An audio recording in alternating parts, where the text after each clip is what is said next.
Inspiring interviews with today's top landlords. This is the Rental Income Podcast. And now, Dan Lane. Matthew, you were on the podcast about 3 years ago, and at that time you had 4 rentals, and I always think it's interesting to check in with people and see what they've been up to. So what does your portfolio look like today? Well, Dan, now we have 8 doors, and one of those is a short-term rental, and the rest are single-family houses. And when you were on the podcast, you mentioned that your long-term goal was to get to $10,000 a month in cash flow. How are things going with that? Yeah, we're there, Dan. We're just over $10,000 in monthly cash flow. Matthew buys really nice properties in really good neighborhoods. Those types of properties were pretty expensive 3 years ago, but they're even more expensive today. So I want to see how Matthew is making this work. On the last episode, Matthew mentioned that his goal was to get his entire portfolio paid off. At the time, he had a lot of 3% mortgages, and I don't know if it ever makes sense to pay off a 3% mortgage. So we're going to see if his thinking has changed on that or if he's still working on getting everything paid off. And of course, we're going to take a look at his numbers. I want to see what his total rents are, what his expenses are, and how he's getting to $10,000 a month. Joining us on the show today from Orlando is Matthew Crawford. We'll take a quick break to thank our sponsors. We'll come right back and we'll talk to Matthew. It's a lot of work to find a really good rental property. And when you actually find that property, you want to make sure you're working with a lender that can get that loan closed. The lender that I recommend is Chaley Ridge from Ridge Lending Group. She's a nationwide lender, and her specialty is helping investors finance rental properties.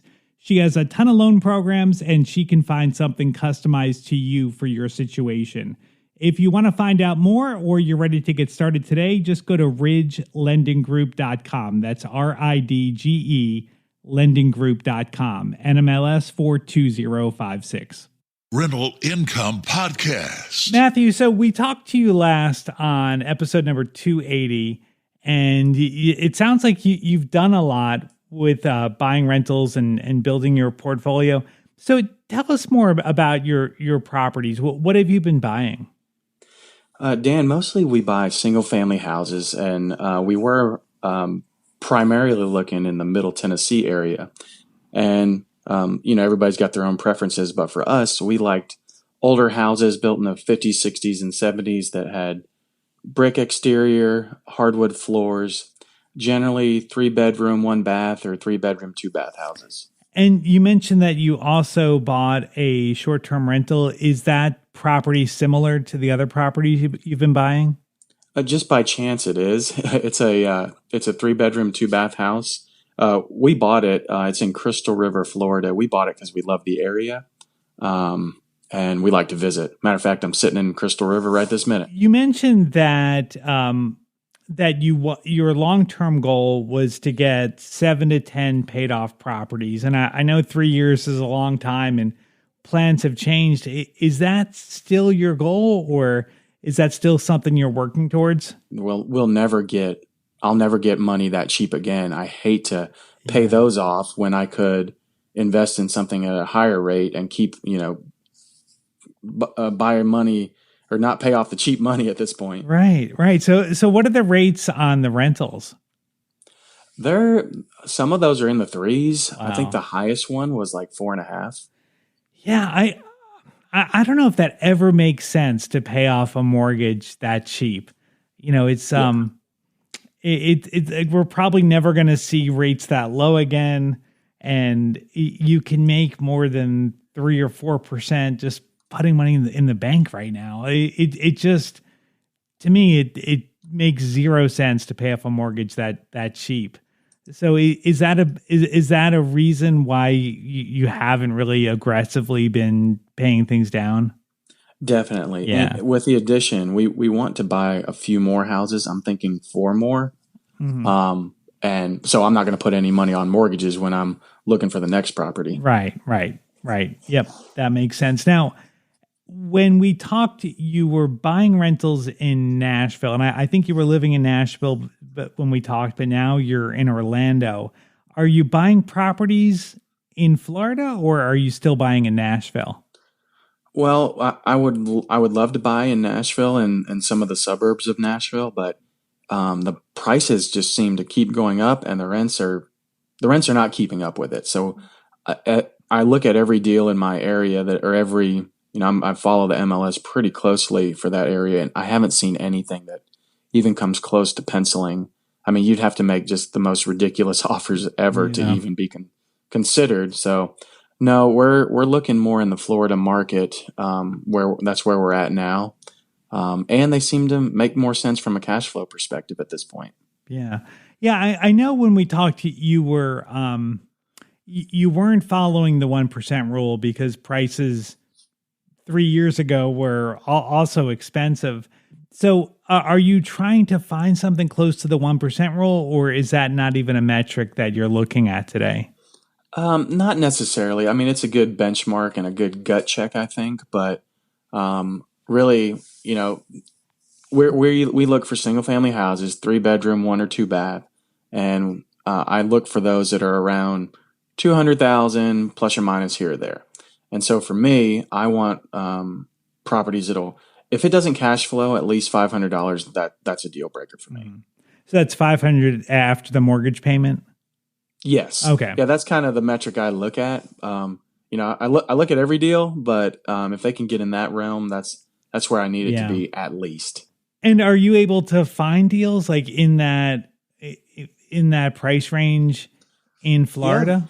Yes, I am. There's still a few little suburbs, especially like areas of around Crystal River where we're at now, and some of Orlando they're pretty close to that. With your rentals being in Nashville and you being in Florida, how has that been managing the properties? Or are you still managing yourself, or have you hired a property manager? No, I'm still self-managing every single one of them. And actually it's been fine. We screen our tenants very, very well. Prior to putting anybody in there, have conversations with them, check all their backgrounds, check references, all of that. And knock on wood, I've had pretty good luck with them. And I've got a good base of, plumbers, roofers, contractors, things like that I can call, and they know the properties at this point. And, we've done a few hot water heaters and HVAC repairs, things like that, but nothing major. So everything seems to be working out well from that front. So if a tenant were to call you and say they have a leaky faucet, you just call a local plumber, they go over there and fix the issue. Yeah, actually, what I do is I text the plumber and the tenant at the same time, and give the plumber the address, and ask the tenant when's a good time for them to come by, and kind of let them take it from there. Let them figure it out. That's smart. Yeah, take yourself out of it. That way you're not going back and forth a million times trying to figure out a good time for everybody. Mm-hmm. And then the plumber sends me a picture and an invoice, and I just pay it online and never have to really worry about it. So as the property is rented out, there's really no reason for you to go to the property. If you have a handyman, different tradespeople that can go over there and fix problems, there's really nothing. It almost doesn't matter where you live. Yeah, and that's kind of the approach I take. I'm in Nashville every once in a while, and I just kind of make a loop and drive by all of them just to make sure somebody didn't catch it on fire or something, Sure. And that the grass is mowed. But I don't see a reason to be constantly out there. It's worked well so far. Yeah. Anyway. The one thing that, I have a property manager for my properties, and I agree with you that day to day when maintenance stuff comes up or even collecting rent, it really, you don't need to physically be there. But the part that always trips me up is when there's a turnover,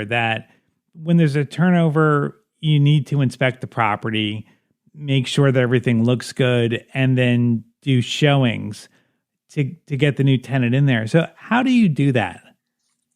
Well, honestly, I haven't had a lot of turnover, but I've had some. And what I do is I'll call him my handyman, but he's much more than that.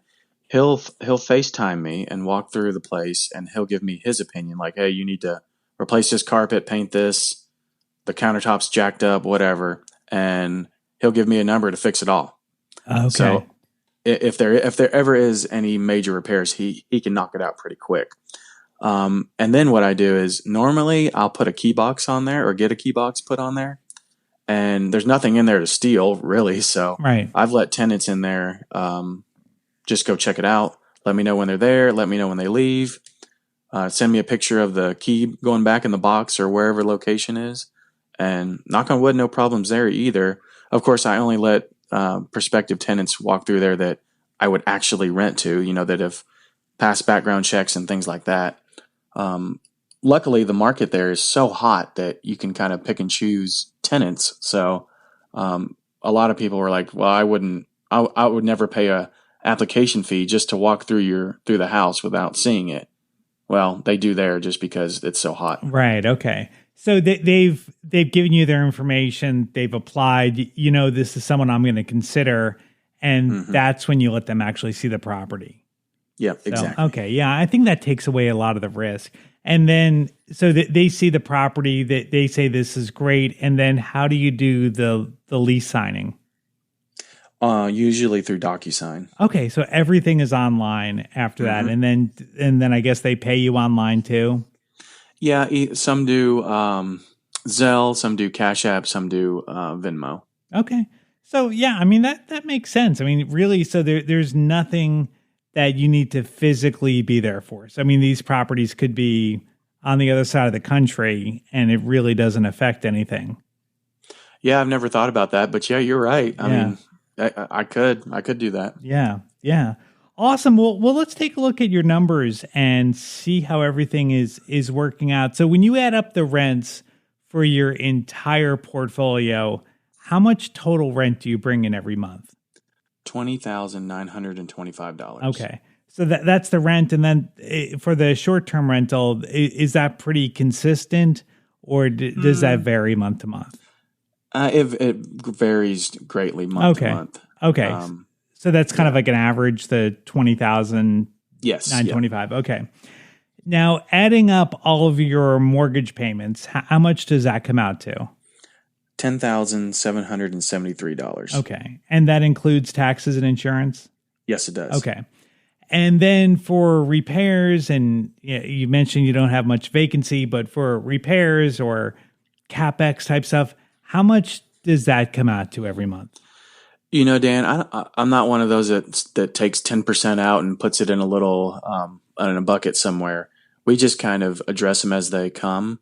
Okay. And I'm sure there's a lot of your listeners that are screaming at the at the radio right now because of that. But like we haven't had a whole lot of issues. We try when we buy a house, we fix everything. I get a roofer out there. He checks everything, fixes it. I get a plumber out there. Anything that he thinks might need to be, we fix it all. Yeah. So we haven't had a lot of problems, and we pay for repairs just as they come up from whatever cash we have. Yeah, and I mean it's not like you're living on your rental income where you have to stick to a strict budget. I mean, you have a day job, so I guess like the rental income. Is this just money that you're using to buy more properties or invest more? Yeah, the money just goes right back into the savings until we're ready to buy the next one. Yeah, I mean that makes sense. I mean, and you have a $10,000 buffer there, and there's probably not many months where you're spending $10,000, right? There's always going to be some money left over. Yeah. So I mean that makes sense, and I think it's important to budget money and to figure out how much you're going to spend on repairs. But I feel like that's, and I'd like to get your opinion on this, but I think that's maybe more important when you maybe have one or two properties and you're just starting out. You have less cash flow, and it's more important to kind of budget how you're going to pay for things than when you have $10,000 a month, and you can handle just about any issue out of that month's cash flow. Yeah, I agree. If you have, one or two properties and you're making a little bit of money on each one a month, and then God forbid 2 air conditioners go out. Yeah. Well, now, that could eat up a whole year's worth of cash flow. So I think when you have fewer properties, you better have a good solid plan for maintenance. Yeah. Yeah. So yeah, that makes sense. What you're doing, I think that makes total sense. So now let me ask you about the neighborhood. So you said the properties are like nicer properties. Would you say that you're buying like A-class properties? That's maybe B plus. B plus. Okay. Okay. And and like what are the jobs like for your tenants? Like what kind of jobs do they generally have? One of them is a construction engineer. Another one is a lab tech at a local university. Yeah, they usually have pretty great jobs. Nobody's a laborer or anything like that I know of. Okay. So yeah, they're And yeah they yeah. all right, so they've got good jobs. Do you generally on the first few days of the month, is everybody generally paying you rent on time, or do you have any people that are kind of stragglers that are maybe struggling to pay the rent? It's rare that anybody's late. It has happened a time or two. I did get some advice one time from a older landlord. He told me, he said, never, don't charge a late fee. Always, if they're late, charge the late fee. So I just tell the tenants, no matter what, you'll owe the late fee if you're late. Yeah. How much of a late fee do you charge? 10%. 10%. Okay. And, for anyone listening, check your state law, like how much you can charge for a late fee varies state by state, but that's pretty good. I mean, so do you have maybe a couple of late fees a year that you make, or I'd say that. Okay. Probably just a couple of fees a year. Not usually the first, my phone starts dinging. So yeah. Now, as far as finding properties, you mentioned that you're looking in the MLS. Is that something that you're constantly doing, just looking on the MLS, looking to see if new properties have come up? Well, I check the MLS pretty frequently just so I can keep a pulse on the market. But of course, I'd buy something off the MLS, but I've got a whole network of agents that I let them know, hey, here's what I'm looking for. If something comes up, message me. Mm-hmm. So yeah, in addition to the MLS, I got a lot of people looking for me. Yeah. And when you find a property, are you doing regular 20% down payments, or have you done any kind of creative financing or anything like that? Typically, we've done 20% down, just traditional mortgages. However, I recently quit my job and have started my own company, and at this point, don't have 2 years worth of income from the company. Wow. So that's thrown a little wrench into how we've been doing this. So we've looked at paying cash for properties or the DR, DSCR loans. Mm-hmm.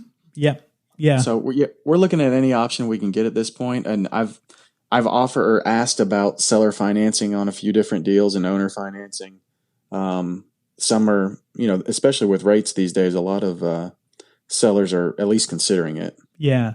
Yeah. A DSCR loan is probably a good way for you to go at this point, because they're not going to want to see your pay stubs or your bank statements. I mean, it's purely looking at the deal. So that for anyone else that is maybe in a similar situation, I mean, that's a great way to buy a property. Now, the other great thing with rental properties is appreciation, that over time, the properties are going to go up in value and the rents are going to go up in value. Have your rents gone up a lot over the last few years? They have. I wouldn't say they've gone up a lot, but they've gone up noticeably. Now, there was one property that we talked about when you were on last time that you had bought for $185 and it was rented for $1,450. Mm-hmm. How much is the rent today, 3 years later, on that property? Yeah, I believe that one's $1,850 now. $1,850, so an extra $400. And your expenses, have they gone up, or is that just a little bit? Okay. Property taxes have gone up just a little bit in that area, but I don't think no more than like $25 or $50 a month. Okay, so you're making an extra $375 a month on that property. Yes. Yeah. And that's I think the greatest thing with rental properties is that as more time goes by, properties just become more profitable. So sure. That's pretty awesome. And then the other thing is appreciation. So I mean, you've been buying rentals for how long now? Like 4 years or so? 4 years. Yeah, 4 we years. started in 2019. And so you got in at a great time, right before prices went crazy. When you look over your portfolio, how much do you estimate that your properties have gone up in value since you bought them? Now, don't shun me for this, Dan, but I use Zillow as my, their estimate as my kind of benchmark just to stay consistent. Mm-hmm. I'm sure there's 20 other websites I could look at, Sure. but that's what I try to follow that and check on these properties once a month just to put it in my spreadsheet. And right now, it looks like the total appreciation has been about 1.3 million for all of the properties. Wow. And that's in 4 years with 8 properties. Mm-hmm. That's remarkable. I mean, so you $1.3 million in appreciation plus the cash flow, and also, something we don't think about, but it's real money you're making is the mortgage pay down every month. Yep, when correct. You're paying those mortgages off. So that is awesome. Matthew, I mean, I'm really, really happy for you. I'm glad we followed up here. This is really incredible what you've done here over the last couple of years. Thanks, Dan. I appreciate that. Yeah, it's been good catching up with you. I honestly don't know any other way that you can make that kind of money in that period of time with such little effort. Congratulations, Matthew. I'm really happy for you. If Matthew inspired you and you're ready to buy your first property or you want to add to your portfolio, reach out to our sponsor, Chaley Ridge. She's a nationwide lender, and her specialty is helping investors finance rental properties. She has a ton of different loan options. She's got DSCR loans, like we mentioned earlier. She's got interest-only options. She has a first position HELOC loan. Of course, she's got the regular 30-year fixed. Lots of different options, and she can find something customized to you for your situation. If you want to find out more or you want to set up a time to talk to Chaley personally, just go to ridgelendinggroup.com. That's RIDGE lendinggroup.com, NMLS 42056. Thank you so much for checking out the podcast today. Make sure you hit that follow button, and you'll be notified every single Tuesday when I put out a new episode. My name is Dan Lane, and this has been the Rental Income Podcast.